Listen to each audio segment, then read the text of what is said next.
ഏവർക്കും സ്വാഗതം. യേശുവും മതവും പിന്നെ വിശ്വാസികളും ഈ പരമ്പരയിലേക്ക് വീണ്ടും സ്വാഗതം. കഴിഞ്ഞ വീഡിയോയിൽ നീക്കുവാനല്ല നിവർത്തിപ്പാനത്രേ താൻ വന്നത് എന്ന യേശുവിൻ്റെ പ്രസ്താവനയിൽ കൂടെ നാം തിരിച്ചറിഞ്ഞ ഒരു സുപ്രധാന കടമ, വിശ്വാസികളായ നാം പുലർത്തേണ്ട കടമ, നാം ഏത് സഭയിൽ ഉൾപ്പെട്ടു നിൽക്കുന്നുവോ ആ സഭ സ്വീകരിച്ചിരിക്കുന്നു എന്ന് സമ്മതിക്കുന്ന ആത്മീകമായ ദർശനത്തെ നിവർത്തിക്കുവാൻ തക്കവണ്ണം, ഫുൾഫിൽ ചെയ്യുവാൻ തക്കവണ്ണം ആ സഭയുടെ ആകമാനമായ പ്രവൃത്തികളെ ക്രമീകരിക്കണം എന്ന് നിർബന്ധിക്കുവാൻ, അതിനുവേണ്ടി ഒരു നിലപാടെടുക്കുവാൻ നമുക്ക് കടമയുണ്ട് എന്നതാണ് നാം മനസ്സിലാക്കി. അപ്പോൾ അങ്ങനെ നാം തിരിച്ചറിയുമ്പോൾ ബഹുഭൂരിപക്ഷം ആളുകളും പറയാനുള്ള സാധ്യത, ഞങ്ങൾ ഒന്നുമല്ല, ഒരു വ്യക്തിയായിട്ട് എന്ത് ചെയ്യാനാണ്, ഞങ്ങളെക്കൊണ്ട് സാധിക്കുന്ന കാര്യമല്ല. വാസ്തവത്തിൽ യേശുവിൻ്റെ ജീവിതത്തിൽ കൂടെ നാം എന്താണ് പഠിക്കേണ്ടത്? ഒരു വ്യക്തിയുടെ പ്രാധാന്യമാണ് നാം ആദ്യമായി പഠിക്കേണ്ടത്. ദൈവത്തിൽ വിശ്വസിക്കുന്ന ഒരു വ്യക്തി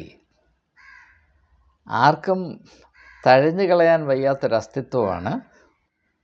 അത് ലോകത്തെ കീഴ്മേൽ മറിക്കുന്ന ഒരു ശക്തി തന്നെയാണ് എന്നതാണ് സുവിശേഷത്തിൻ്റെ വെളിപ്പെടുത്തൽ. അപ്പോൾ അതുകൊണ്ടാണ് യേശു പറയുന്നത്, നിങ്ങൾക്ക് ഒരു കടുകുമണിയോടും വിശ്വാസമുണ്ടെങ്കിൽ ഈ മലയോട് മാറിപ്പോകാൻ പറഞ്ഞാൽ മാറും. അത് അതിശയോക്തിപരമായും കാവ്യപരമായും സംസാരിക്കുന്നതാണ്. നിങ്ങളാൽ സാധിക്കാത്തതൊന്നുമില്ല, പക്ഷേ നിങ്ങൾക്ക് വിശ്വാസമുണ്ടോ ഇല്ലയോ എന്നതാണ് പ്രശ്നം. അപ്പോൾ ന്യായപ്രമാണത്തെയും പ്രവാചകന്മാരെയും നീക്കുവാനല്ല, നിവർത്തിക്കാനാണ് ഞാൻ വന്നതെന്ന് പറയുമ്പോൾ യേശു പറയുന്നത്, ഞാൻ വിശ്വാസത്തിൻ്റെ വീര്യം പ്രാവർത്തികമായി വെളിപ്പെടുത്താൻ കൂടെ വന്നവനാണെന്ന് അതിനകത്ത് അർത്ഥമുണ്ട്. വിശ്വാസമില്ലാത്ത വിശ്വാസികൾ എപ്പോഴും ഒഴികഴിവുകൾ മാത്രം പടച്ച് വിട്ടുകൊണ്ടേയിരിക്കും. അതാണ് നമ്മുടെ അവസ്ഥ ഒട്ടുമുക്കാലും എന്നത് ഏവർക്കും അറിയാം. അതിനൊരു വ്യത്യാസം വരണം എന്നതാണ് ലക്ഷ്യം. ഇത് എൻ്റെ ജീവിത അനുഭവങ്ങളോടുള്ള ബന്ധത്തിലാണ് ഞാൻ സംസാരിക്കുന്നത്. ഞാൻ അതിൻ്റെ വിശദാംശങ്ങൾ പറഞ്ഞ് നിങ്ങൾ വിചാരിക്കും ഞാൻ എൻ്റെ മേന്മ കൊട്ടിഘോഷിക്കാനായി, എൻ്റെ നേട്ടങ്ങളെ അണിനിരത്താനായിട്ട് വന്നു. അങ്ങനെയൊന്നുമല്ല. അതുകൊണ്ടാണ് ഞാൻ അതിലൊന്നും പരാമർശിക്കാതെ എങ്ങും തൊടാതെ മുൻപോട്ട് പോകുന്നത്. അല്ലെങ്കിൽ കൂടുതൽ വ്യക്തമായും ശക്തമായും ആശയങ്ങൾ അവതരിപ്പിക്കാനുള്ള സാധ്യതയുണ്ട്. ആർക്കും ബിംബിഷ്ടം വരാതിരിക്കുന്നതിന് വേണ്ടിയാണ് ഞാൻ എൻ്റെ ജീവിത അനുഭവങ്ങളിലേക്ക് എത്തി നോക്കാത്തത്. അപ്പോൾ വിശ്വാസമുള്ളവർക്ക് മാത്രം സാധിക്കുന്ന ചില കാര്യങ്ങളെ പറ്റിയാണ് യേശു പഠിപ്പിച്ചിട്ടുള്ളത്. അതുകൊണ്ടാണ് നിങ്ങൾക്ക് വിശ്വാസമുണ്ടെങ്കിൽ, അല്ലെങ്കിൽ നിങ്ങളുടെ വിശ്വാസം നിങ്ങളെ രക്ഷിച്ചിരിക്കുന്നു, വിശ്വാസികൾ മൂലം ഒരു രാജ്യം അനുഗ്രഹിക്കപ്പെടുമെന്നൊക്കെ പറയുമ്പോൾ നിങ്ങൾ ലോകത്തിൻ്റെ വെളിച്ചമാണെങ്കിൽ നിങ്ങൾക്ക് വിശ്വാസമുണ്ടാകണം. ആ വിശ്വാസമുള്ളവർ ഒന്നും അസാധ്യമാണെന്ന് എഴുതി തള്ളുകയില്ല. ഇത് നാം പ്രത്യേകമായി മനസ്സിലാക്കുക. ഇനിയും ആ വീഡിയോയിൽ പരാമർശിക്കപ്പെടേണ്ടിയിരുന്നതും സമയത്തിൻ്റെ പരിമിതി കൊണ്ട് നീക്കി വെച്ചതുമായ ആ ഒരു ഭാഗത്തേക്ക്, അതായത് മർക്കോസിൻ്റെ സുവിശേഷം 2-ാം അധ്യായത്തിൻ്റെ 27-28 വാക്യങ്ങൾ ഞാൻ വായിച്ചു കൊള്ളട്ടെ. അവിടെ യേശു പറയുന്നത്, അത് പരീശന്മാരോട് യേശു പറയുകയാണ്. പരീശന്മാരോടുള്ള സംവാദത്തിൽ യേശു വെളിപ്പെടുത്തുന്ന സുപ്രധാനമായ ഒരാത്മീയ സത്യം അതെന്താണ്? പിന്നെ അവൻ അവരോട്, പരീശന്മാരോട്, മനുഷ്യൻ ശബത്ത് നിമിത്തമല്ല, ശബത്ത് മനുഷ്യ നിമിത്തമത്രേ ഉണ്ടായത്. 28-ാം വാക്യം, അങ്ങനെ മനുഷ്യപുത്രൻ ശബത്തിനും കർത്താവാകുന്നു എന്ന് പറഞ്ഞു. ഇംഗ്ലീഷിൽ ഇപ്രകാരമാണ്, therefore he said to them, the Sabbath is made for man and not man for the Sabbath. Even so, the Son of Man is Lord even over the Sabbath. ഇതാണ് അതൊക്കെ. അപ്പോൾ ഇതിൻ്റെ അർത്ഥം എന്താണ്? തീർച്ചയായും യേശു യഹൂദ മതത്തോട് പാലിച്ച കാഴ്ചപ്പാട്, സമീപനം, നിലപാട് സൂചിപ്പിക്കുന്ന ഒരു പ്രസ്താവനയാണിത് എന്നത് വളരെ വളരെ വ്യക്തമാണ്. അതുകൊണ്ട് ന്യായമായും ഇതിൻ്റെ ഉള്ളടക്കം നമുക്ക് മനസ്സിലാക്കേണ്ട ആവശ്യമുണ്ട്. യേശു പറയുന്നത്, ലോകത്തിൽ എവിടെയൊക്കെ മതമുണ്ടായിട്ടുണ്ടോ, എവിടെയൊക്കെ മതം ഒരു സംഘടിത പ്രതിഭാസമായി തീർന്നിട്ടുണ്ടോ, അവിടെയെല്ലാം ഒരു തകിടം മറിച്ചിൽ സംഭവിച്ചിട്ടുണ്ട്. തലയിരിക്കേണ്ടടുത്ത് കാലും, കാലിരിക്കേണ്ടത് തലയുമായിട്ട് സ്ഥാപിക്കപ്പെട്ടിട്ടുണ്ട്. ഇത് മനോഹരമായി വിശദീകരിക്കുന്നൊരു പുസ്തകം ഞാൻ മുമ്പ് പരാമർശിച്ചിട്ടുള്ളതാണ്. മാക്സ് വെയ്ബർ എന്ന് പറയുന്ന സുപ്രധാന, ഒരുപക്ഷെ സോഷ്യോളജിയിലെ 2 പ്രധാനപ്പെട്ട പേരുകൾ നിങ്ങളെടുത്താൽ അതിൽ ഒന്ന് മാക്സ് വെയ്ബറിൻ്റേതും മറ്റേത് എമിൽ ഡർഖൈമിൻ്റെയുമായിരിക്കും. ചിലതിനെ ഡുർഖൈം എന്ന് പ്രൊനൗൺസ് ചെയ്യും, എമിൽ ഡർഖൈം, ഇവർ 2 പേരുമായിരിക്കും. അതിൽ മാക്സ് വെയ്ബർ എഴുതിയ ദ സോഷ്യോളജി ഓഫ് റിലിജൻ എന്ന പുസ്തകത്തിൽ ഈ വിഷയം വളരെ വളരെ വ്യാപകമായി ഡീറ്റെയിൽഡായിട്ട് കൈകാര്യം ചെയ്തിട്ടുണ്ട്. ഞാൻ അവിടുത്തെ ആശയങ്ങളൊന്നും ഇവിടെ ഉദ്ധരിക്കുന്നില്ല.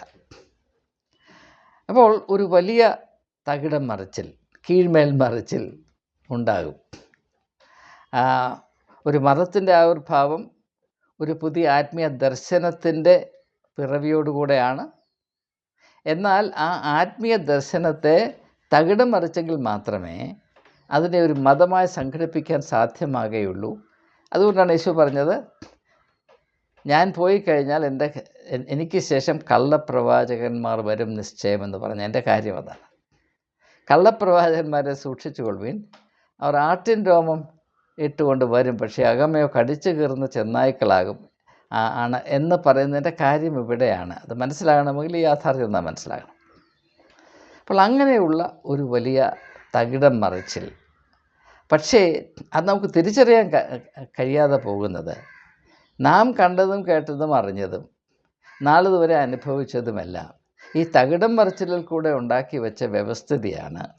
അതുകൊണ്ട് അതാണ് യഥാർത്ഥത്തിൽ സത്യം, അത് മാത്രമേ സാധ്യമാകുകയുള്ളൂ, അതിന് യാതൊരു കോട്ടവും വരുത്തരുത് എന്ന നിർബന്ധം പിടിക്കുന്നതിൻ്റെ കാര്യം നാം യേശു വിഭാവന ചെയ്ത ആത്മീയമായ അവസ്ഥയെപ്പറ്റി ബോധമില്ലാത്തത് കൊണ്ടാണ് എന്നത് ദയവായി തിരിച്ചറിയുക.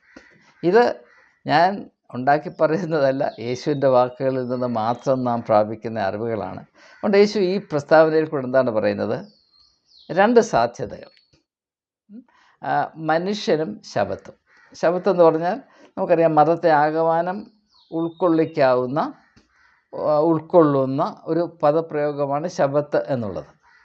കാരണം ഒരു മതം, ഒരു വിശ്വാസ രീതി, ഒരു ആത്മീയമായ ദർശനം ഒരു മതമായി രൂപീകരിക്കപ്പെട്ടാൽ പിന്നെ അതിൻ്റെ സുപ്രധാനമായ ഘടകം എന്താണെന്ന് ചോദിച്ചാൽ ഏത് ദിവസമാണ് ആരാധനയ്ക്ക് വേണ്ടി മാറ്റിവെച്ചിരിക്കുന്നത്, അതാണ് ഏറ്റവും പ്രധാനപ്പെട്ട കാര്യം. അപ്പോൾ ശബത്ത് എന്ന് പറഞ്ഞാൽ മതം.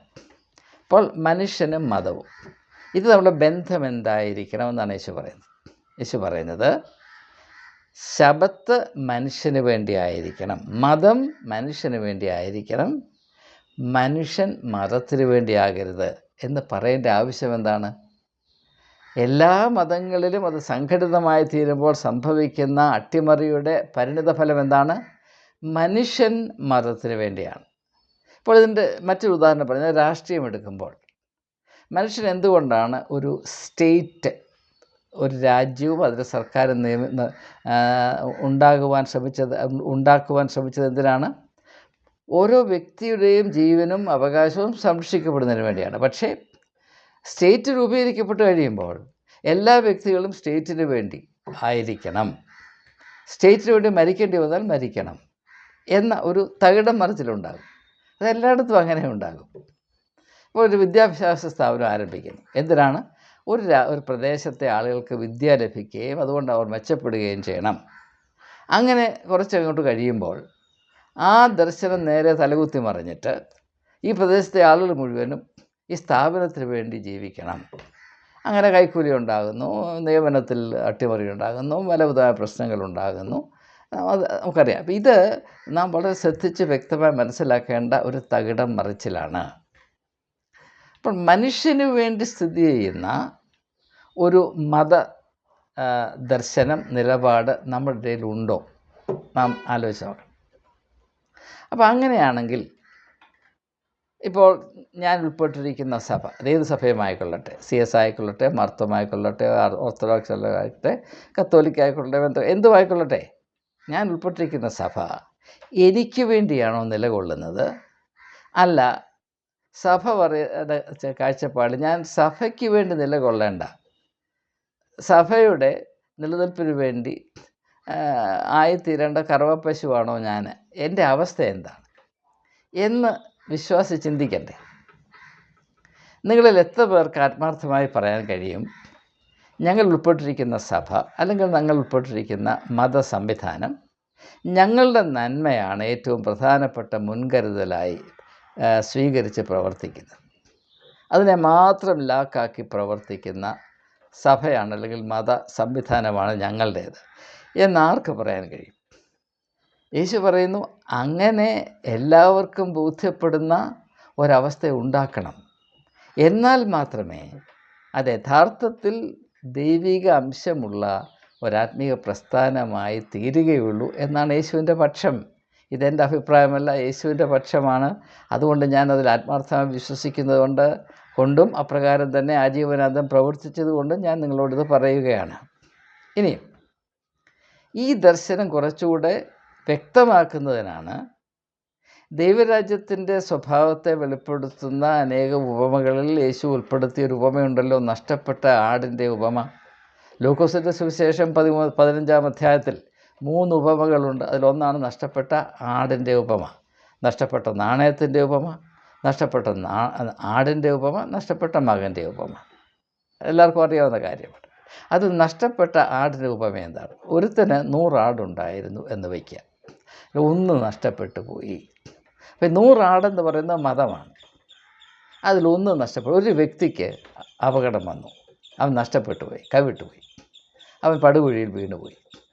അപ്പോൾ എന്ത് ചെയ്യണം? മറ്റെല്ലാറ്റിനെയും ഉപേക്ഷിച്ചതിനെ അന്വേഷിച്ച് കണ്ടുപിടിച്ച് യഥാസ്ഥാനത്താക്കണം.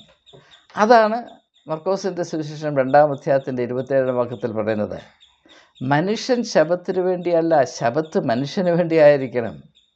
ഒരു മനുഷ്യൻ്റെ നന്മയ്ക്ക് വേണ്ടി ഒരു സഭ അതിൻ്റെ അസ്തിത്വം പോലും അപകടപ്പെടുത്തേണ്ടി വന്നാൽ അതിന് തയ്യാറാകണമെന്നാണ് ഇതിൻ്റെ അർത്ഥം. അതാണല്ലോ യേശുവിൻ്റെ ക്രൂശീകരണവും. യേശുവിൻ്റെ ക്രൂശീകരണത്തിൻ്റെ മർമ്മം എന്താണ്? ലോകത്തിൽ ഒരു വ്യക്തിക്കെങ്കിലും അതുകൊണ്ട് പ്രയോജനം ഉണ്ടാകുമെങ്കിൽ. യേശു ക്രൂശിൽ മരിച്ചതുകൊണ്ട് മനുഷ്യരാശി മുഴുവനും രക്ഷിക്കപ്പെടുമെന്ന് യേശുവിന് യാതൊരു പ്രതീക്ഷയുമില്ലായിരുന്നു. കേൾക്കാൻ ചെവിയുള്ളവൻ കേൾക്കട്ടെ എന്ന് പറഞ്ഞാണ് ഈ ശുശ്രൂഷ ചെയ്തത് മുഴുവനും. അത് ക്രൂശീകരണത്തിലും ബാധകമാണ്. ക്രൂശിൽ നിന്നും പറഞ്ഞില്ലേ, അത് കേൾക്കാൻ ചെവിയുള്ളവൻ കേൾക്കട്ടെ.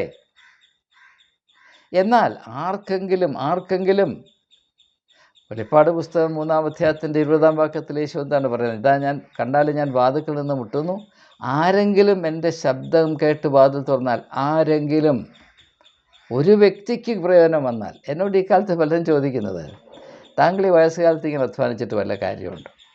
ക്രിസ്ത്യാനികളെ അറിഞ്ഞുകൂടെ? അവരൊന്നും കേൾക്കാൻ താല്പര്യമുള്ളവരല്ല, കേൾക്കുന്നവർ പോലും സ്വീകരിക്കുന്നതല്ല, വെറുതെ അധരവ്യായാമം ചെയ്യുകയല്ലേ, വെറുതെ സമയം കളയുകയല്ലേ. ഈ സമയത്ത് ഇപ്പോൾ വാർത്തക്കാർ പോലെ എന്നോട് പറയുന്നത് പോലെ, നിങ്ങൾ ഈ കമൻറ്റ് ബോക്സിൽ പോയാൽ ഇതിപ്പോഴും കാണാം, ആഹാരം കഴിച്ച് മരുന്നും കഴിച്ച് ഒരു മൂലയ്ക്ക് ഇരുന്ന് കൂടെ കിഴവ എന്നാണ് എന്നോട് ചോദിക്കുന്നത്.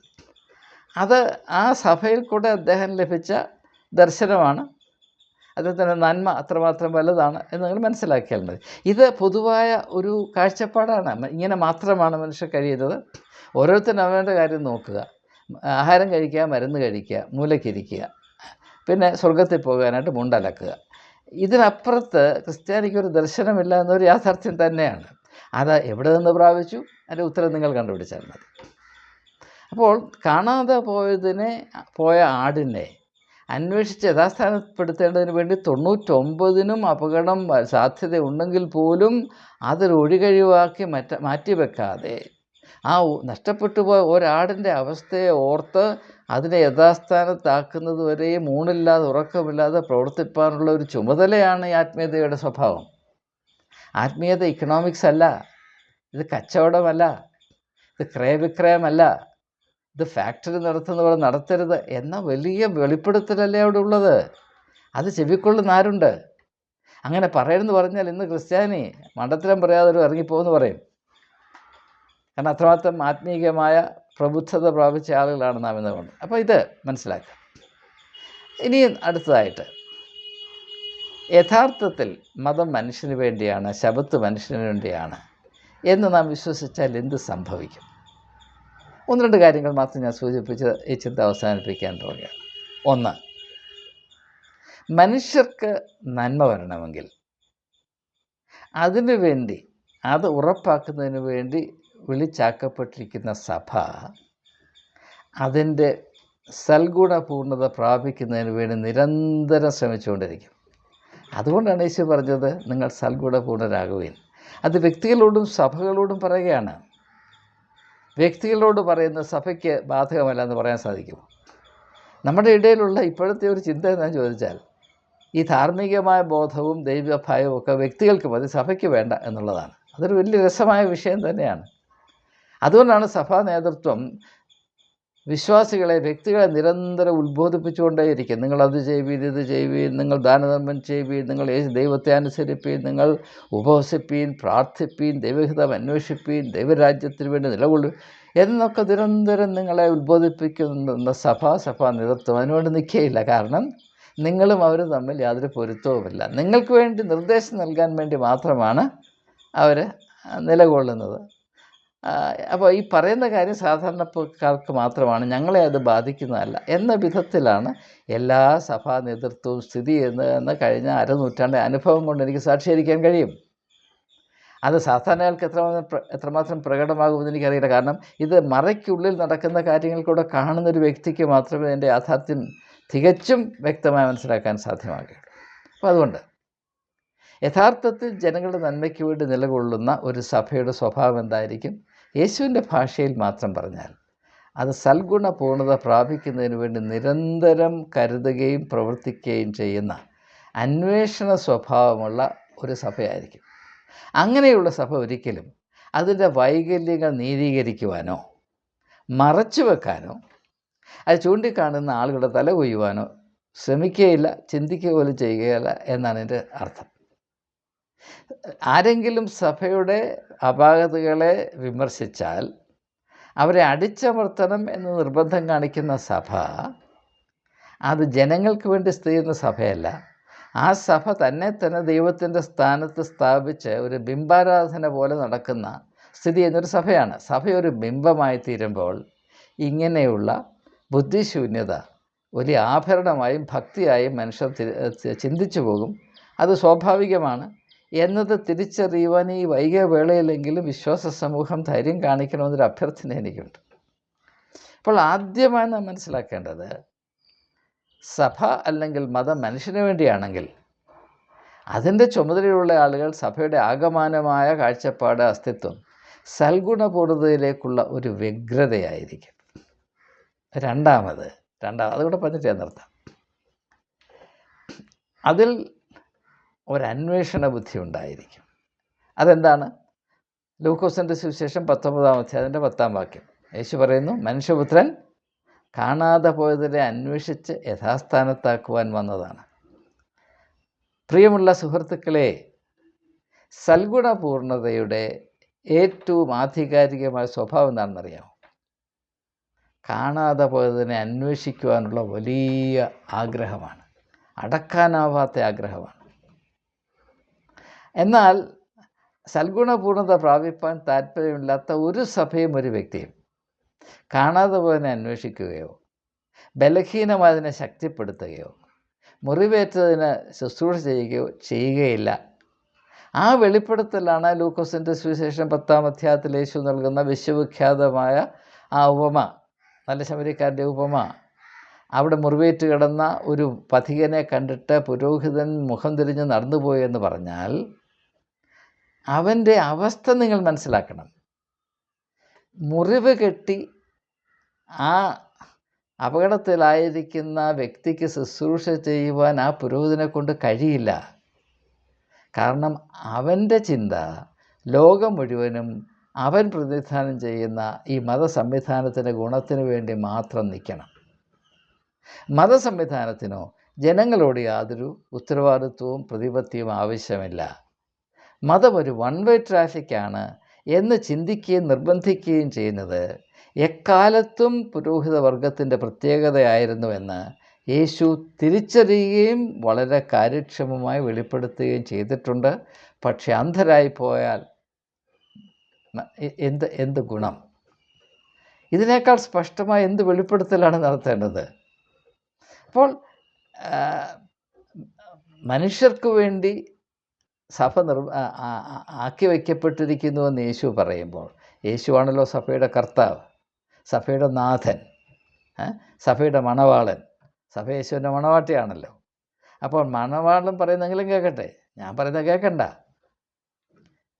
മതം മനുഷ്യർക്ക് വേണ്ടി ആയിരിക്കണം, മറിച്ചാകരുത് എന്ന് പറയുമ്പോൾ മനുഷ്യരെ അന്വേഷിച്ച് ഒരു യാത്രയുണ്ടാകണം.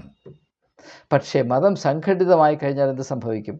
എല്ലാവരും ഞങ്ങളെ വന്ന് കാണണം, എല്ലാവരും ഞങ്ങളുടെ ഗുണത്തിനും നേട്ടത്തിനും വേണ്ടി നിൽക്കണം, ഞങ്ങൾക്ക് അങ്ങോട്ടൊരു ചുമതലയുമില്ല. One way traffic. ഇടയിൽ 2-3 വർഷങ്ങൾക്ക് മുൻപ് എൻ്റെ സുഹൃത്ത് എന്നെ കാണാൻ വന്നപ്പോൾ പറഞ്ഞു, തിരുവനന്തപുരത്ത് വളരെ തലയെടുപ്പുള്ളൊരു ബിഷപ്പ്. അപ്പോൾ അദ്ദേഹത്തെ സന്ദർശിച്ചിട്ടാണ് ഈ സുഹൃത്ത് എൻ്റെ അടുത്ത് വരുന്നത്. അദ്ദേഹം പറയുന്നു, സാറിനെ ഒന്ന് കണ്ടാൽ കൊള്ളാമെന്ന്. ഞാൻ പറഞ്ഞു, ഒരു പ്രയാസവും ഇല്ലല്ലോ, അപ്പോൾ നമുക്ക് അങ്ങോട്ട് പോവാം. ഞാൻ പറഞ്ഞു, അതിൻ്റെ ആവശ്യം എന്താണ്? ഇവിടുന്ന് ബിഷപ്പിൻ്റെ കൊട്ടാരത്തിലോട്ടുള്ള ദൂരവും കൊട്ടാരത്തിൽ നിന്ന് കുടിലോട്ടുള്ള ദൂരം ഒന്നല്ലേ? തിരുമനസ് ഇങ്ങോട്ടൊന്ന് എഴുന്നള്ളിക്കൂടെ? അത് പാടില്ല. അയ്യോ, അത് പാടില്ല.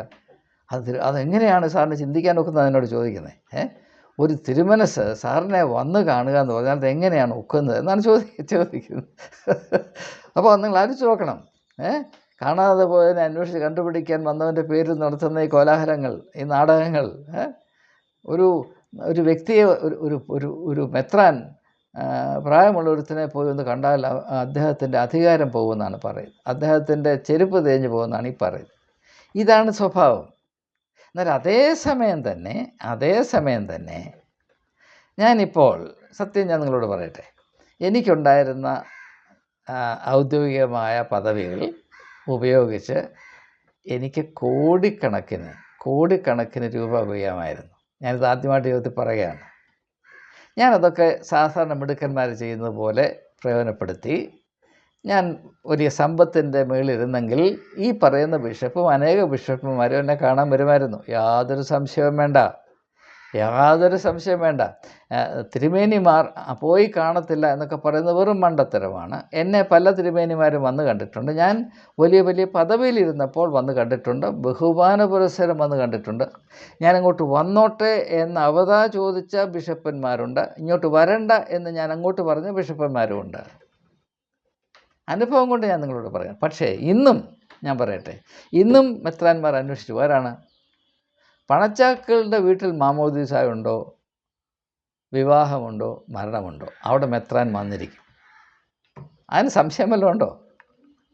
അപ്പോൾ ഈ ഒരു വലിയ വൈകല്യം, ഞാൻ ആരെയും വിമർശിക്കാൻ പറയുന്നതല്ല, യാഥാർത്ഥ്യങ്ങൾ നാം തിരിച്ചറിയണം. അല്ലാതെ ഇതിൽ നിന്ന് ഒളിച്ചോടിയിട്ട് ഒരു പ്രയോജനവും നിങ്ങൾക്കില്ല, മറ്റുള്ളവർക്ക് കാണും, വരേണ്യവർഗത്തിന് കാണും. പാവപ്പെട്ട നിങ്ങളുടെ അവസ്ഥ നിങ്ങൾ തിരിച്ചറിയണം. നിങ്ങളുടെ ജീവിതത്തിൻ്റെ വഴിത്തിരിവിൽ, നിങ്ങളുടെ പ്രതിസന്ധി ഘട്ടത്തിൽ നിങ്ങളെ കൈയൊഴിയും, സംശയമില്ല. എൻ്റെ അനുഭവം അതായിരുന്നു. എൻ്റെ ജീവിതത്തിൻ്റെ നിർണായക ഘട്ടത്തിൽ മുഴുവനും സഭ എന്നെ കൈവിട്ടിട്ടുണ്ട്. സത്യത്തിനും നീതിക്കും ന്യായത്തിനും വേണ്ടി ഞാൻ എവിടെയൊക്കെ നിലപാടെടുത്തിട്ടുണ്ടോ ആ അവസരങ്ങളിൽ മുഴുവനും കൈയൊഴിഞ്ഞു എന്ന് മാത്രമല്ല, ചെയ്യാവുന്ന ദ്രോഹം മുഴുവനും ചെയ്തിട്ടുണ്ട്.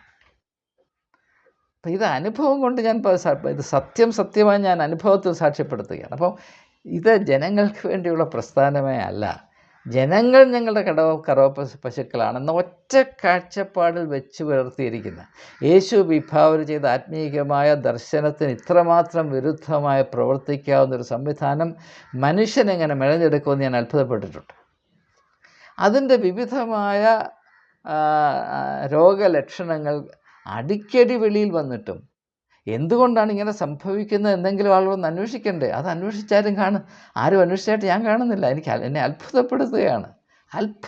ഉദാഹരണമായിട്ട് നമുക്കറിയാം, കത്തോലിക്ക സഭയിലുള്ള മഠങ്ങൾ കഴിഞ്ഞ ഒരു 50 വർഷത്തിനുള്ളിൽ, അല്ല 25 വർഷത്തിനുള്ളിൽ കുറഞ്ഞത് എത്ര കുറഞ്ഞാലും ഒരു 55 ശവങ്ങളെങ്കിലും ഈ കോൺവെൻറ്റുകളുടെ കിണറുകളിൽ നിന്ന് മാത്രം പെറുക്കിയിട്ടുണ്ട്. അത് മറ്റാരുടെയുമല്ല, അത് എലിയുടെയോ പൂച്ചയുടെയോ ശവമല്ല, കന്യാസ്ത്രീകളുടെ, കർത്താവിൻ്റെ മണവാട്ടികളായിട്ട് ഇറങ്ങിത്തിരിഞ്ഞ കന്യാസ്ത്രീകളുടെ. അതിനെപ്പറ്റി ഏതെങ്കിലും ഇപ്പം അഭയ കേസിൽ മാത്രം അന്വേഷണം വന്നു. ബാക്കി ഏതെങ്കിലും ഒരു കേസ് അന്വേഷിച്ച് ഇതെങ്ങനെയാണ് മരണം സംഭവിച്ചത് എന്ന് ആരെങ്കിലും ഇതിനെപ്പറ്റിയൊരു സത്യം പറയണം എന്തെങ്കിലും മെത്രാൻ പറഞ്ഞ് നിങ്ങൾ കേട്ടിട്ടുണ്ടോ? ഒരിക്കലും വരില്ല.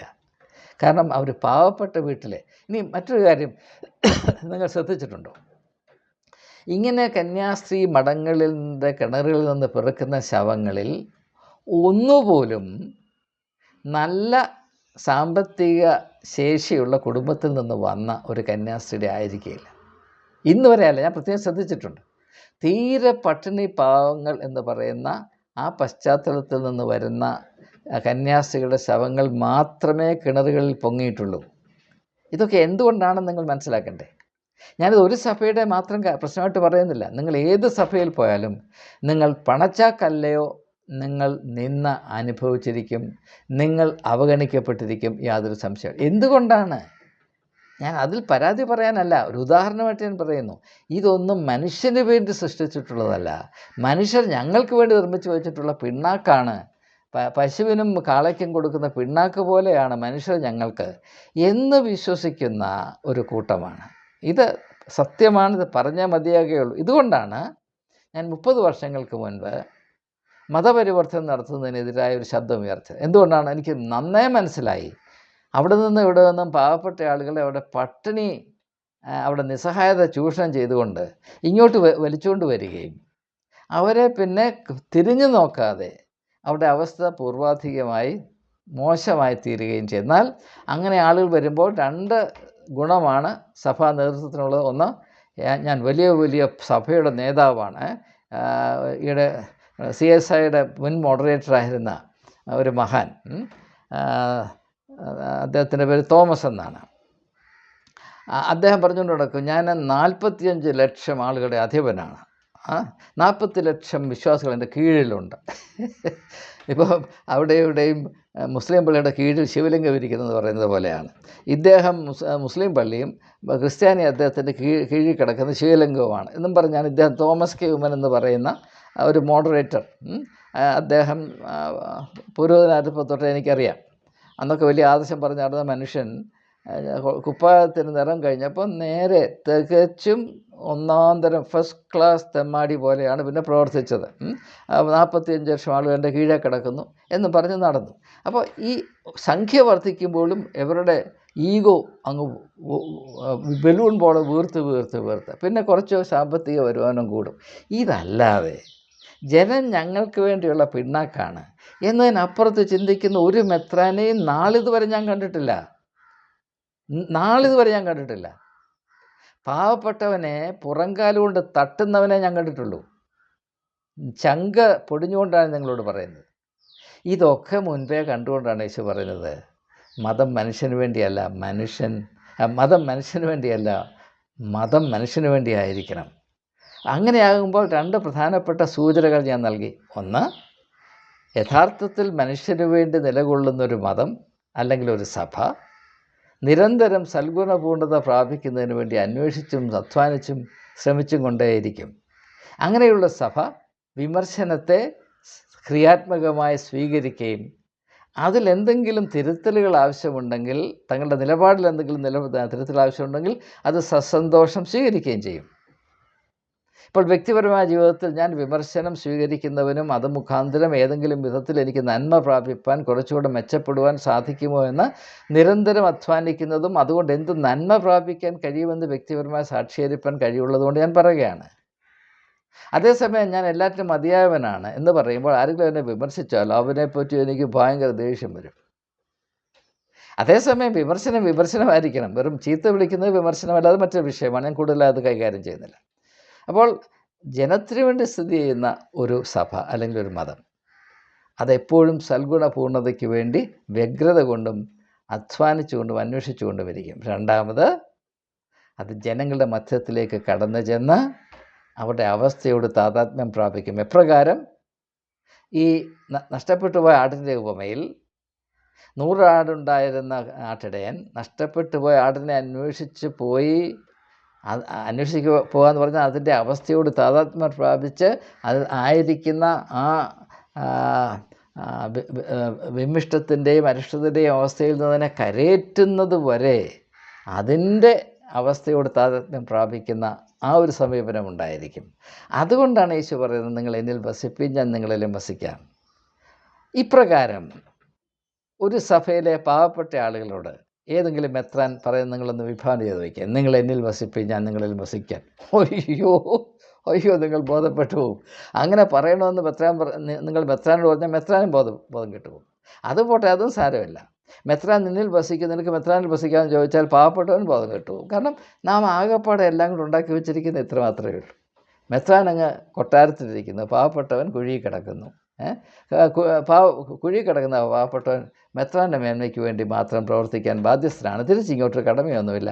ഈ വിധത്തിലാണ്. പിന്നെ ഈ ഒരു പാപ്പരത്വം ഒന്ന് മറച്ചു വെക്കുന്നതിൻ്റെ അത്യേരയായി വല്ലപ്പോഴുമൊക്കെ ഒരു മെത്രാൻ 70 വയസ്സാകുമ്പോൾ, 75 വയസ്സാകുമ്പോൾ, 80 വയസ്സാകുമ്പോൾ പാവപ്പെട്ടവർക്ക് 10 വീട്, 10 പാവപ്പെട്ടവർക്ക് ഓരോ വീട് വെച്ച് കൊടുക്കും. അതെന്താണ്?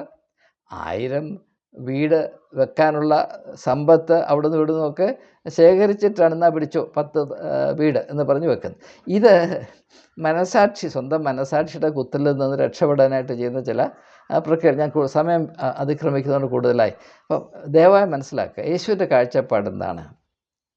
മതം മനുഷ്യന് വേണ്ടി ആയിരിക്കണം, മനുഷ്യൻ മതത്തിന് വേണ്ടി ആകരുത്. എവിടെ മനുഷ്യനെ മതത്തിന് വേണ്ടി ഉപയോഗിക്കുന്നു അത് പൈശാചികമായ പ്രവൃത്തിയാണ്. അതിൻ്റെ പുറത്ത് എത്ര കുരിശ് വരച്ചാലും, എത്ര ബാറയ്ക്ക് മുറൻ അടിച്ചാലും, എത്ര ധൂപക്കുറ്റി തെളിയിച്ചാലും അത് പൈശാചികം തന്നെയാണ്. ഇത് ആണ് യേശുവിൻ്റെ കാഴ്ചപ്പാട് എന്ന് തിരിച്ചറിയുക. അപ്പോൾ മതവും യേശുവും മനുഷ്യനും എന്ന വിഷയത്തിൻ്റെ 2ാമത്തെ വീഡിയോ ഞാനിപ്പോൾ ഉപസംഹരിക്കുകയാണ്. ഇതിനെപ്പറ്റി അനേക കാര്യങ്ങൾ, പൂഴ്ത്തിവെച്ചിരിക്കുന്ന കാര്യങ്ങൾ, മറച്ചു വച്ചിരിക്കുന്ന കാര്യങ്ങൾ നമുക്കിനിയും അന്വേഷിച്ച് കണ്ടുപിടിക്കാനുണ്ട്. ഈ അന്വേഷണ പരമ്പരയിൽ നിങ്ങൾ കൃത്യമായി ക്രമമായി പങ്കെടുക്കും എന്ന പ്രത്യാശ എനിക്കുണ്ട്. സഹകരിക്കുന്ന ഏവരോടുമുള്ള കൃതജ്ഞത, നന്ദി അറിയിച്ചുകൊണ്ട് തൽക്കാലം വാക്കുകൾ ഉപസംഹരിക്കുന്നു. അധികം താമസിയാതെ വീണ്ടും കാണാം.